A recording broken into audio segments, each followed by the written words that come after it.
if you recall, one of the first ways that we understood simple harmonic motion, right, was by three equations. Three equations that we thought about, we developed, we applied calculus to it, right? We call them the time equations. Why did we call them the time equations? Because they had time in them. They were functions of time, right? So let's just rehearse what they were. As an example, if we started with a sine nt.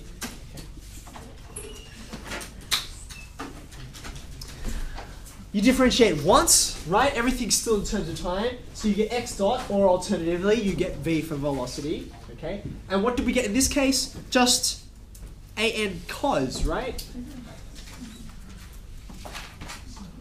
Is this ringing bells? Yes? And we differentiated one more time to get to x double dot, to acceleration.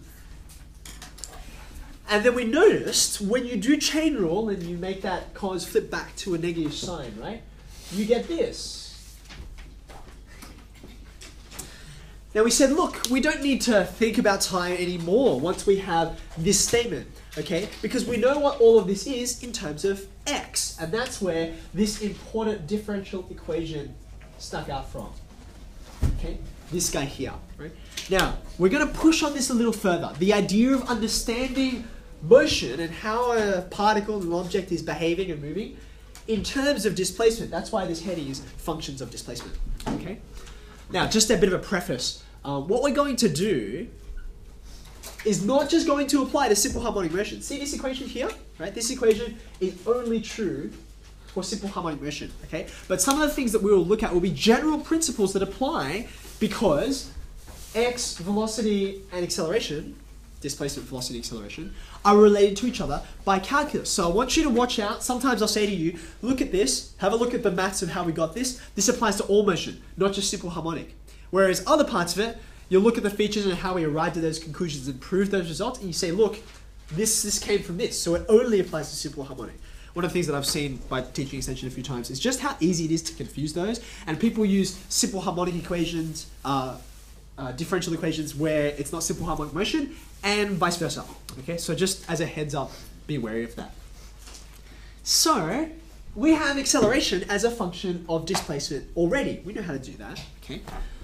The next sort of logical step is to think about, rather than acceleration in terms of displacement, the other quantity that we don't know about, which is velocity.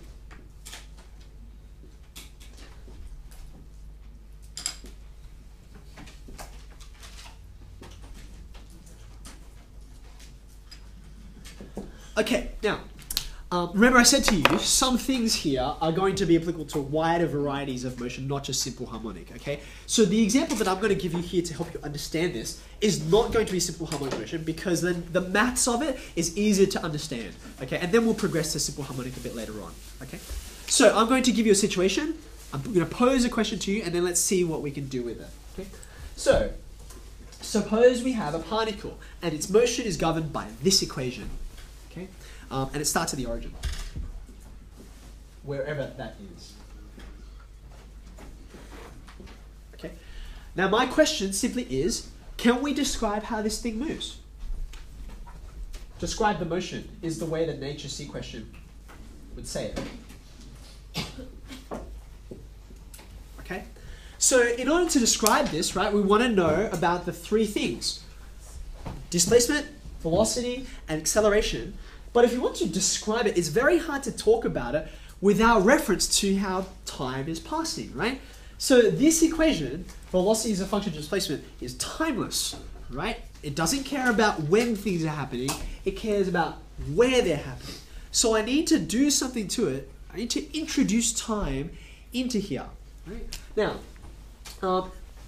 just have a look at it for a second. Can you think, just from what you know about what velocity is and what this equation looks like and all of this stuff, right? Can anyone offer some suggestions for how I might introduce time into this equation so that I can then try and work out what these are in terms of time? Any takers? Yeah.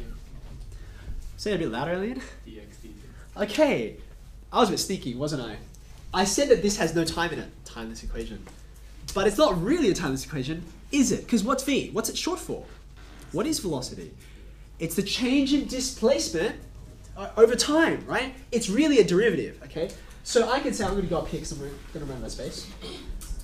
I can say that the x of t is e to the minus x, okay? Because that's what velocity is, okay? Aha. So time really is in here. Now, that's good. I've got time in there. But what I really want is equations for displacement, velocity, and acceleration that are functions of time, okay? And this is not a function of time. It's still a function of x. So what can I do to this? I can just flip this over, right? The reason why flipping over is a good idea, what's going to happen on the left-hand side? dt on dx. What's going to happen on the right-hand side? It's just, well, that's just e to the x, isn't it? Right? Because that's 1 over e to the x, so I'll take the reciprocal. The reason why this is a good way to go is because now I can integrate, right? I can get an expression for t, okay? So, more broadly speaking, if I said this, just kick that guy over there, okay? I can now integrate both sides. And this is a bit weird, right? Usually we are used to saying, oh, integrate both sides with respect to this or that or the other, okay? But the weird thing about this equation is that what you're integrating with respect to has already been supplied. And they're different. But that's okay. Watch. Bless you. Okay, I can do this, right? Really, that's the integral of 1, isn't it? Okay, and this is with respect to time, so what am I going to get here? T. Integral of e to the x. It's just e to the x. Now, this is an indefinite integral, right? So I really should have some constants flying around. However, being that you get a constant from here and a constant from here, the difference between two constants is still a constant. So I don't really need two constants, do I? I can get away with just one. So I'll just stick him over here. Okay, great. Now, this is good. This is progress. It's still not a function of displacement or velocity or acceleration yet, though, is it? So what can I do? Any suggestions? Now, don't forget, I did give you very little information, a scant amount of information for this question, right? But we've only accounted for this equation so far, haven't we? We took this guy, and then we started working with him right away, okay? So what can I do with this? What does that tell you? When t equals 0, x equals 0, right? So I have an initial condition, right? I can put that in, and I can evaluate what this constant is. Be careful. What am I going to get here? I'm going to get 0 equals e to the power of 0 plus c. I know it's so common when you see, oh, look, initial condition is 0, so the constant is 0, right? Of course. Not of course. What's the constant? It's -1 when that 1 moves over to the other side, right? Classic beginner's error. Watch out. So, I mean it, like as a marker, right? I'm going through, and there are kinds of mistakes which, yeah, they happen a lot, and it's very revealing about the kind of understanding someone has. If someone gets to here, right, here, says when t equals 0, x equals 0, therefore c equals 0, which I see lots, right? Far more than I want to. That tells me you don't really know what's going on. Like you're so used to taking the shortcut, right? And you always say in class, no, it's okay, I know the proper way to do it, and I'll do the working in the exam, and then you don't. So anyway, there you go, there's my constant. T equals e to the x minus 1. That's good. Now I can get an equation for x, can't I? What should I do? I should move that 1 out of the way first. So I'm going to get this is t plus 1. And of course what I'm really after is x as the subject. So take logs of both sides, no problem. Okay, now once we've gotten to here, that's all the hard work, really. That's all the hard conceptual work. Because we're used to these kinds of situations.